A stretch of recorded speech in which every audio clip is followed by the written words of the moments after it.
आज मी तुम्हाला थांबवणार नाही आहे, पण लोक तुम्हाला थांबवण्यासाठी हजार कारणं देतील.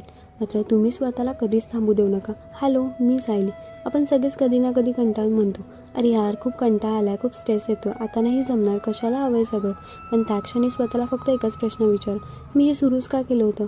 लहानपणी पाहिलेली ती स्वप्न आणि ती पूर्ण करण्याची तुमची जिद्द, हे सगळं अजूनही तुमच्यात जिवंत आहे. काम करताना एकच गोष्ट नेहमी लक्षात ठेवा, काम कधीच ओझं वाटू देऊ नका. ते तुमचं पॅशन बनवा. कोणाच्या तरी दबावाखाली किंवा डेडलाईनच्या भीतीने काम करण्यापेक्षा ते आनंदाने करा. कारण जेव्हा तुम्हाला तुमच्या कामाचा खरा आनंद मिळतो ना, तेव्हा थकवा आपोआप दूर पडतो. आणि हो, हेही तितकंच खरं आहे की आयुष्यात प्रत्येकाच्या वाट्याला थोडासा स्ट्रेस येतोच, पण त्यापेक्षा मोठी असते ती तुमची जिद्द. पण 20% स्ट्रेस आणि 80% जिद्द. ज्या दिवशी तुमची जिद्द स्ट्रेसपेक्षा मोठी होईल ना, त्या दिवशी तुम्हाला थांबवणं कोणालाच शक्य होणार नाही. विश्वास ठेवा, आजची तुमची छोटीशी मेहनत उद्या एका मोठ्या यशात नक्कीच रूपांतरित करेल. ट्रस्ट मी गाईज, तुम्ही केलेली मेहनत कधीच वाया जाणार नाही.